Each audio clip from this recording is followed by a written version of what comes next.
3000 012 568 3000 noma ushayele ethi 012 568 3001 012 568 3001 ukunakekeleka kwakho njengomlaleli sikuthathela phezulu.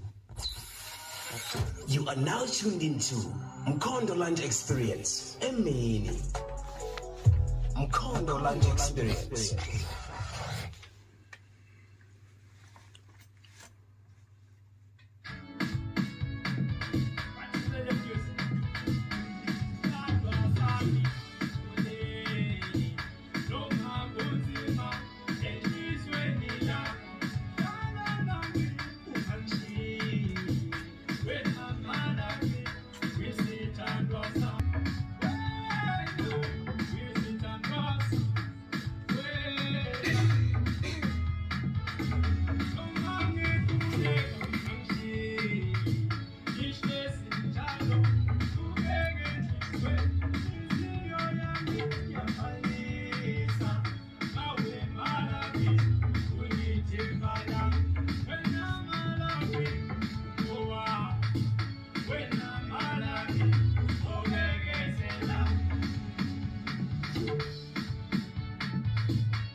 Only 11 minutes esele ekubeke u2 o'clock khona kumsakazo kumkhona FM 98.6. What a beautiful song. And lento nje uyithola sithando sami by girl Ayanda ke ngene njengoba ngikuthembisile eqaleni kwalokuhlela ukuthi kuzoba neartist ezobephakathi la ke studio.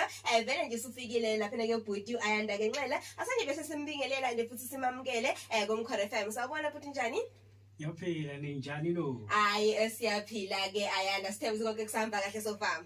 Hayi yonke into isahamba kahle. Hayi ke sibonge nje before nje singena nje kuwe mhlawumbe nje ngimanga sixoxe nje lengoma lena ethi nje sithando sami ngiyeza ke ithi ke you know what ungangishisa sithando sami noma bekunzima kangakanani ehlala ube ngowami mhlawumbe maxoxa lengoma ukuthi nje khathini izeniyenza noma uyibhala ukuthi nje iqhamukapi kahle kahle lengoma emnandi kangaka. Oh ingoma ngathi ikhipha umlayezo ukuthi noma ngathiwa likhona iphutha olenzayo mawusemathandweni umuntu makuthiwa nisazwana naye osamthanda kubalekile ukuxolisa kubalekile nokuthi uzise phansi ukhona ukuthi ucela uxolo noma ngathiwa isimo singakanani noma ngathiwa isimo sibheda kangakanani kwamele ukuthi ulicele uxolo uzwe kulothandana naye ukuthi uyavuma noma uyala.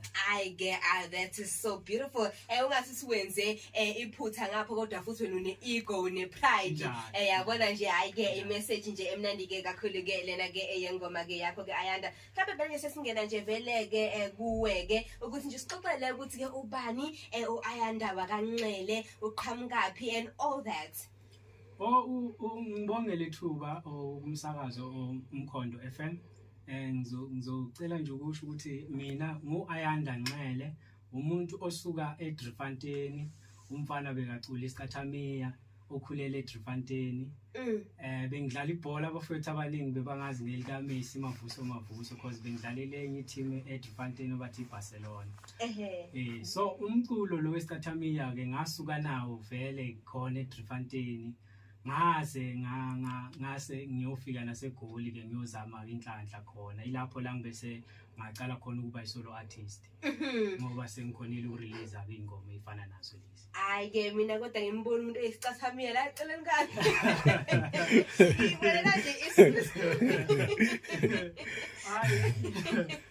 Bonke besijwayele vele ngoba mawucula iScathamiya besijwayele ingezo ukuthi ke sifaka imessage kubo bonke abantu abathanda umculo iyona into besifaka kakhulukazi.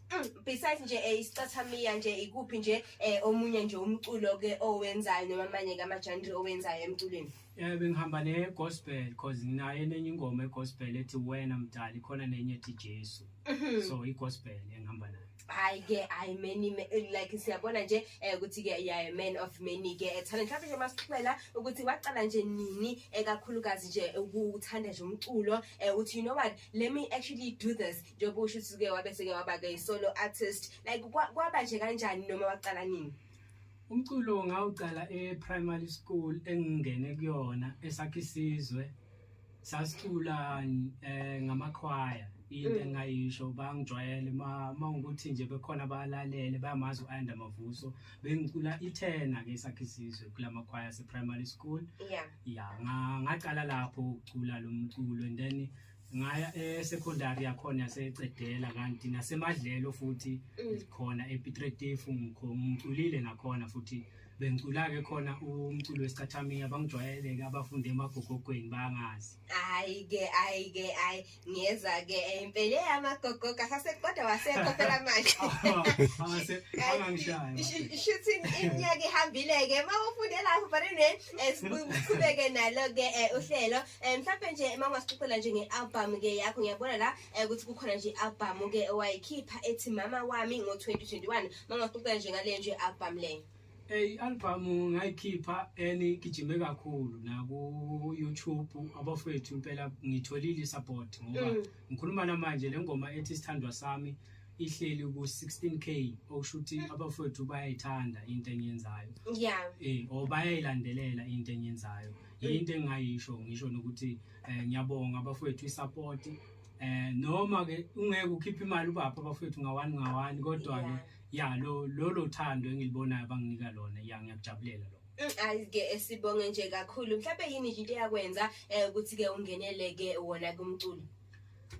Into yangenza ngathanda umculo ukuthi into engayisho eyangiletha kakhulu emculweni ngikusesikolweni because besicula ngamakhwaya so umculo ngawuthanda ngamakhwaya esikolweni. Noma bekuba khona ukuthi ngidoje ngibaleke kepha bekhona utishela bebathi utisha uDlamini uhlala khona la lokushini. So uyena mina wangenza ukuthi ngishone khona emculweni ngoba bengithi noma ngibalekele ebholeni kusasa ngizoyidika induku. So until ke ngathi I know nami mangabuya na something efana nokuthi ngithatha igroup nami noma sengasiwa amakhwaya ngoba amakhwaya athatha 60 abantu or more than that. So mangithola abantu abawu10 singacula senze something ezothandwa ngabantu. Kuyazwakala ke sichubeke nje nalo nje uhlelo ke Ayanda. Ngiyabona ke lana nje ukuthi you not only a singer mhlawumbe nje mangawatshela nje abalaleli nje ekhaya ukuthi maphi futhi nje amathalente onawo. Umlaleli njengamanje ake ngithi manje sekakhuluma nephoyisa eliphinde labonakala kuSiphetho na kuyi story engisase kuso isiphetho The Destiny TV Yeah. kanti ngiphinde ngathatha indawo futhi naku Generation The Legacy bengifikeze udetective khona kanti ke laba bathanda uYouTube khona abafowethu esike sadlala nabo uYouTube odumile nje umunye abamjwayele lapha influencer bathi uKing Ginger. Mawungaya nje uthi King Ginger angisakufuni episode 14 uzambona ukuthi uAyanda Nxele lo esinaye studio namhlanje uyena muphi ayike sibonga nje mhlawumbe nje makubona nje umuntu nje ekhaya othanda ke ukuthi angenele ke umculo naye mhlawumbe uyawuthanda nedumo mhlawumbe unokwesaba usitshene nje ukuthi ke mhlawumbe uyimapha amagama wena ongabosho kuye loyo muntu loyo kanti ke futhi ke usase nje lapho uphinde futhi nje usho nje ama challenges lawo owafaceayo each and every time njengoba uyi-artist. Into engingayisho kumuntu osekhaya ngabe usase umntwana omncane oyithandayo imiculo othanda ukuactor into ebalekile ukusazi isiphiwo sakho uhambe phezukwaso ungabi bikho la ukuthi uyazenyeza khona yebo khona akusilula ngoba kulesikhathi samanje nalokuthi uphume kuphi ekhaya uphuma kuphi ekhaya yana kuyadlala nenye indima enkulu enza ukuthi umuntu agcina asadlala ngedakamizwa umunye soyaphuza izinto ezikanjalo into engayisho ukuthi anga give up mawusekhaya keep on pushing keep on hustling it's only one day la uyophinda khona ushintsha impilo yakho impilo ishintshwa ngelanga elilodwa kuphela lento yoyenza ngesuku elilodwa iyoshintsha impilo yakho nawe umangale ukuthi kwenzakalani ngoba kwesinye isikhathi mawuthanda lento zokuactor khona ama challenges amaningi obhekana nawo ngoba nje ngikhuluma mina ngeke ngayizama kakhulu ama agent amaningi angingasho ukuthi ngake nga rejectwa ama agent awu13 okungasiwo ke ngeke ngisho ukuthi maningi kepha ukuthi bengiya kuma audition kwesinye isikhathi ngingaphasi kuma audition khona istory nje sokuqala engase ngithi sengiwinile irole kuso bebathi umakoti edlala uSABC1 so azange kwenzeka ukuthi ngiyisithole sengivela kuleso story so azange nga give up kuleso story ngasitshela ukuthi mangingachubeka futhi ngiphokobele phambili nanokubona abantu abakhulu ke esector nabo nanokubona abantu abanamagama ubabona on set nako lokho kuyakumotivate ukuthi nawe one day uzofana naye or nizolingana one day. Speaking nje abantu nje abakhulu mhlawumbe nje mhlawumbe nje if you can tell us, I don't know what's happening with my tongue, but anyway mhlawumbe nje if you can tell us uthi nje obani abantu nje oke washira nje nabo nje stage basithi nje uqala umculo. Umculo ngishirile istage nabo speaker owaziwa njengekwaito artist oBig Zulu ngishirile nabo istage oDJ Tira ngishirile nabo istage ngabala abaningi oKNDSA baningi kakhulu. All right ke mhlawumbe nje masingabuya nje ngapha kuma challenges mhlawumbe ke owafaceile ever since nje uqale nje umculo from school until nje usiqoqela nje only nje few challenges nje owafaceile. Ukuthi kwesinye isikhathi unokuthi ulindele isupport mhlawumbe mawenza something maybe kuzo lezi zinto zabo acting uthola ukuthi kwesinye isikhathi kuyenzeka kunalento ekuthiwa ama pre audition or ama pre shoot kuyenzeka ukuthi ngiyoshootha ne generation mangifika ku generation ngivele obanginike irole yokuthi ngidlale mase kumele ngiyibheke ku TV ngingaveli. Yeah, is happening. So leyo nto leyo nayo iyenza ukuthi ikhono lakho ulithathele phansi kwesinye isikhathi mawusheshe ugive up let's say uyitshela nje ukuthi uyophumelela ngaso le story lese nje ngitshela ukuthi ngiyophumelela ngozalo so bangibize ukuzalo ngiyoshootha kayi1 nabo banginike iscript ngishaya iscript mase shootha banginike ne episode number and then mase kumele idlale episode thola ukuthi bayikhathile le kanjalo. Okay ke sichubeke nje nalo kuhlelo mhlawumbe nje bese sesisale nje sesiligoqa ke ebudi mhlawumbe utholakala ke kuphi mhlawumbe for ama bookings noma nje abantu nje abafuna nje ukubona nje umsebenzi wakho baxhumane nawe utholakala kuphi kanjani?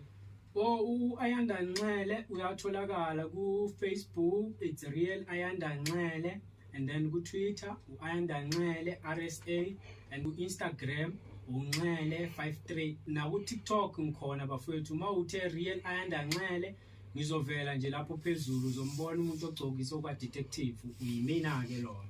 Ayike sibonge nje kakhulu mhlawumbe nje amagama nje okugcina ongawasho bese sesichubeka nalo ihlelo. Into engayisho ngicela ukubonga kakhulu kumsakazo umkhondo nje artist elikhulele la ekhaya ngithi nabanye abafowethu uma ukuthi khona ithuba abalikhonayo bangasabi ukuthi baziveze sikhona ukubabona nathi sizokhona ukuthi nathi mhlawumbe singaba plaka somewhere la sifinyelela khona ngamandla and then ngiphinde ngibonge nawe ukuthi ningi-invite la ekhaya ngibonga kakhulu kimi lokho kukhulu kakhulu because la ngila ngikhulele khona. Ngiyabonga. Sibonge kakhulu ku Ayanda ke Nxele ke lo ke mlaleli right isikhathi nje manje only 1 minute past 2 o'clock bese kumnandi nje bene ukuthi nje hlale naye kodwa ke you know ukuthi radio ke is time kumele ke vele ke simtetele sibonge nje kakhulu nje kuwe ke Ayanda ke Nxele for coming uqhubeka ube nosuku oluhle. Mina ngibonga kakhulu kanti ngiphinde ngibonge nakumalume lengihamba naye obengisaphote ebholeni. Malume. Yebo. Ayike siyabonga nibe nosuku oluhle. Thank you. Sibonga kakhulu. Yeah. Alright, how was that? Why are you so nervous? I'd love to call you sometime. Aski.